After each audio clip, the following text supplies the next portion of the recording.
Hey guys, it's Liam Hamilton from Fire Gym Reading. I'm actually in the gym today. We're here trying to do some cleaning, getting ready for when we do open. No idea when that is, but we just thought we'd come down here. There's nobody else here except for me and my wife, so we just thought we could come and use the gym. So today we're going to work on some simple drills of push kicks and low kicks. Some very simple drills you can work on your own. I think the push kick, or teak in Thai, is very underrated and it's very effective. Even in MMA, it's still very effective technique. Very simple, and if done right, can be quite devastating. Numerous UFC fighters who use these to their advantages. So we use it a lot in Muay Thai, so I thought we'd go through some of the drills and actually how we can actually work on foot placement. We can work on defense, and we work on just a little drill on low kicks. Again, all these drills, you can do them on your own, or you can do, if you're lucky enough to have a partner or equipment, then you can drill them again, just some of the basics. So we'll go through that. I'm going to use a bag, but I'm also going to do it without a bag, and then I'm going to do it with a partner and work on some of those defenses. So we'll get going. All right. Okay, so we're going to work on placement for, again, same feet together. You may need to adopt it a little bit for more the MMA stance, but you can work around that kind of stuff. So hands up. So a lot of people teach the kind of, in a classic kind of, they live it on, they lean back. I'm not a massive fan of that because I feel you're massively off balance. And certainly when I've been going back to Thailand the last sort of 5 years, they've corrected me more on, as it evolves, the kind of technique where it's more like a jab, so you just literally just flick it out and then come back to balance.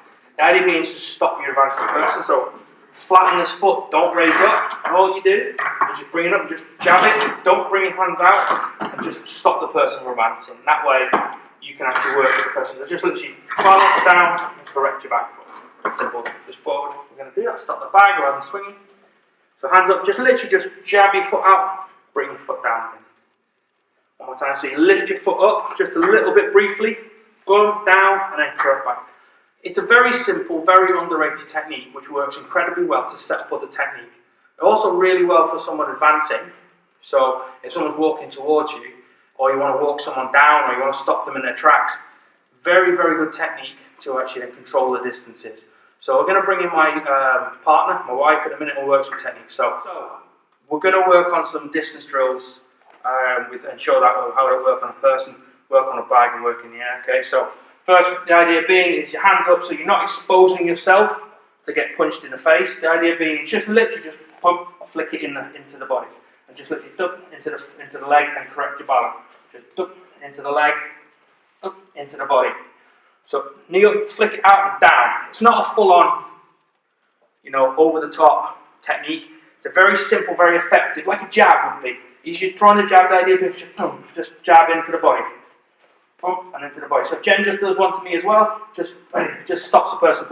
So if I'm walking forward to hit Jen, as she step forward, just stop the advance. Make sure your hands are up. Just literally and then you can set other techniques up. Okay, and the same as she does it to my leg. If I walk forward, she stops me forward. Okay, just very simple, flat-footed, nice solid base. Weight is 50-50, and then just that's it, and then come forward. That's it, and then to the leg. That's it. Just be careful when you do it to the leg. You need to be quite accurate, because if you do miss, like that happened there, you slip off, bang, you're going to get that. So you need to be balanced, and don't reach forward. Okay, just bring it up, so you're in balance. Okay. And then one time, set it to the leg, just get to the leg again, boom, that's it, and then correct your foot afterwards, boom, okay. So practice those things, so when you're on your own, just literally flick it out, balance. Make sure you're not leaning back, and we'll work on that in a minute, just flick it out and down, just stop someone, okay. So, just to recover, I'll go over it again, solid on this foot, don't come up back-footed, don't turn your foot out to the side, just where you balance it just off to the side a little bit, so you can actually then balance on one foot for a split second. So you can, and then back down. Whether it to be the thigh, whether it be the stomach, or whether it to be the face, work on that technique. Okay, so that's your front leg push kick. The front leg push kick, I should have explained this at the beginning, is for short range. So we use this for short. So from here, Jen can push me from here in short range. Okay, so if I'm already inside her in a range, and it's too late, she can control me. Okay, in the next section, we're going to work on the back leg, the longer push kick. Okay, so work on those little basics. So balance, hands up, don't drop your hand, just flick it forward, down, flick it to the leg, down, and just work on those very basics. Very underrated, very simple, very awesome technique. Okay, so we're going to work on the back leg push kick. So the front leg is for shorter ranges, and the back leg is for longer ranges. So if you want to be more offensive, in other words, come forward, the back leg is used for longer shots. So you have to put more weight in the front leg, and then raise it up, and this is where we lean back. The idea being push, and you reach. So if I work on the back, so this is my front leg short distance, which I can almost touch, but for a back leg, I need to be a bit further back.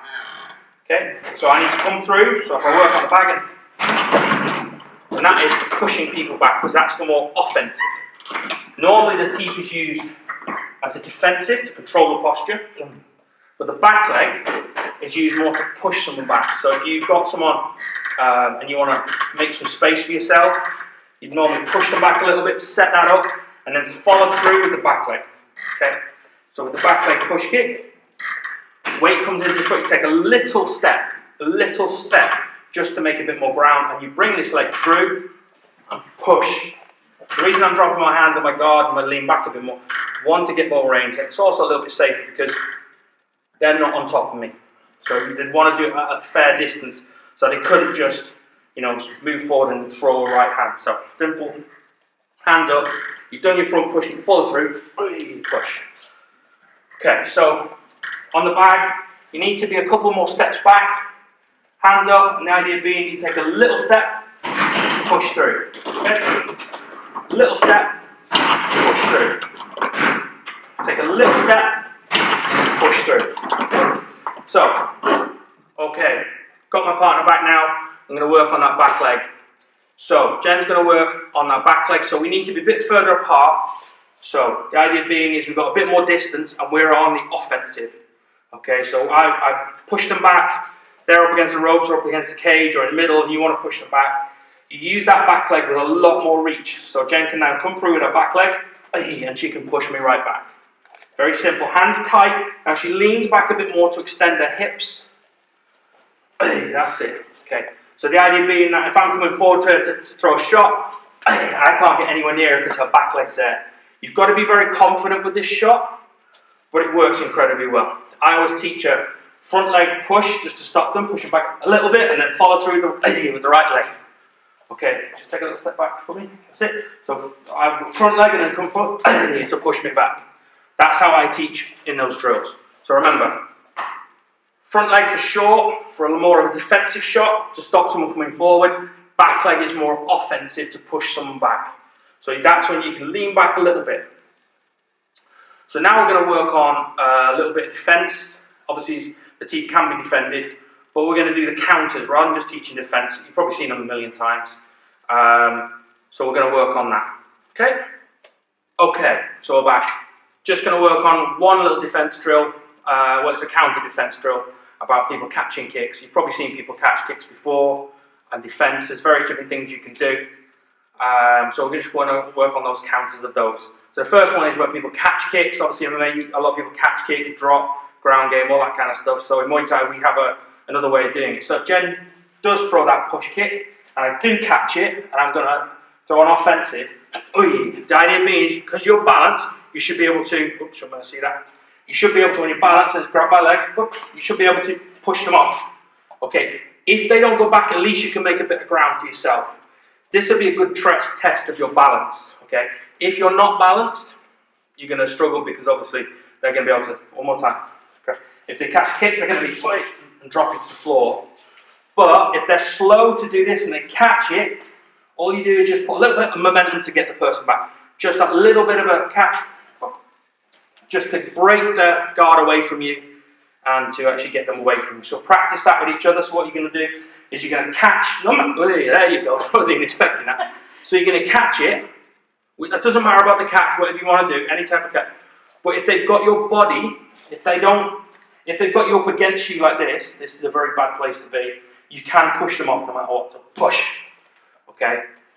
The real defense should be, as soon as you catch, you should bring it off to the side so they can't do that. But 90% of people will keep it here, think they've got your leg, they're about to drop you, and then you push them off. So it's a very simple technique of, as soon as you get it, and your balance, it's just a little jag to get them off, a little push to get them off. They've got your leg, and they've done nothing with it. Again, just 1 second to break it down. So I catch, whichever, it doesn't matter how you catch, I don't care. Okay, with MMA gloves, you can use your fingers a bit more. If they've got you up against here, which most people will, just that little shot to get them off. Okay, that's what we work on. That's a very simple technique to work on. One other one is the fake. Okay, so if you get a lot of people who, when they do this, you throw a teep, they do this one, and they keep catching with this one, the best thing to do is throw a fake and then a right hand.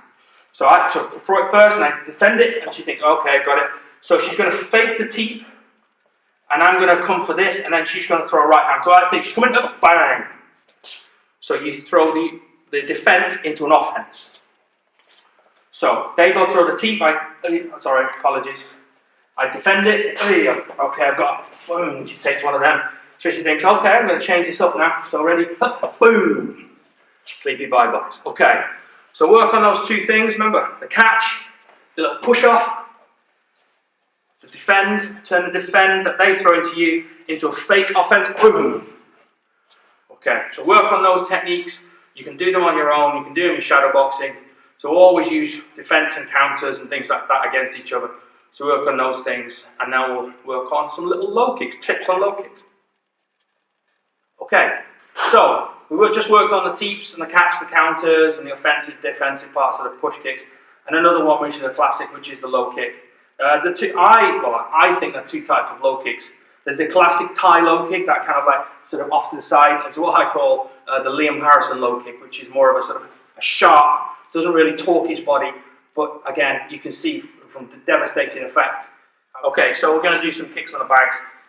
So again, two types of low kick. Classic Thai low kick, which is the idea, a little step, and you bring your hip over and land, the idea being kind of kick, or you do a little kind of kick.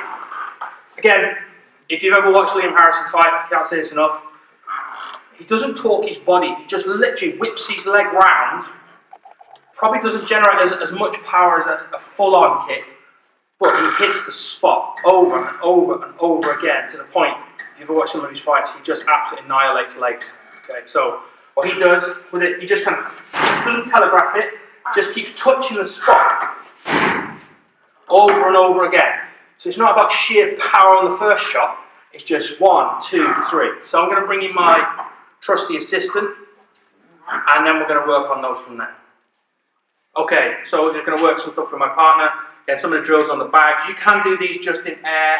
You can't just do it on your own. You don't need equipment. So Jen's going to throw that first kick, which is like the classic Thai kick, which is a little step off. Boom, she hits my leg. She goes for sheer power, just destroy that muscle. She steps off, boom. And what we step off the center line. So as I throw my right hand, she steps, and she's off the center line. Okay, so she turns into a little bit of a defense into an attack. So same again. So she steps, boom, she goes like that. Okay. So the second one, she stands in front of me, we're trading, box, box, box, she just touches the leg, just keeps turning, don't even fully turn the hip, just over and over again, It's a bit like the inside leg kick, okay, but it's just hitting that spot over and over, that's it, keep going, that's it, keep going, that's it, and then after a while, you think, oh, stop hitting me in the same spot, and that's when you'll find these fighters will go for the big one, once they've tended that leg up. So it's not torquing the hip, it's not turning, not setting it up for a big shot, it just keeps tapping the same spot, boom, that's it. Just keep tapping that same spot, boom. You'd be surprised how effective just that little technique will work, just touching, touching, touching. And just when you got their attention to their leg is getting nice and mashed up, you can go for a takedown, you can go for a punch, something else. Just when their attention is on, their legs swelling up nicely, you can then go for something else. So those two techniques. The first one again, the classic step and a big kick. Second one is that sort of little, just flick it. Not just a slap, it's a good shot. But the whole point is it's just repetitive. And just when you think they sink, the classic thing people do is when their leg starts to swell up, they quite often will change guard and give you the other leg. And that's your indication. Or the other thing they start doing, you see their knee locking out. What that means is the muscle, they're feeling if that muscle is tendering. So you watch for these little signs. So that's it for today. Next session, we're going to work on clinch work. We're going to work on throws, and we're going to work on a little bit of positioning from within the clinch, and we're going to work on elbows. So enjoy those three things: the push kicks, the front leg, the back leg, the defense into a counter, and the low kicks. So thank you very much, and we'll see you on the next one.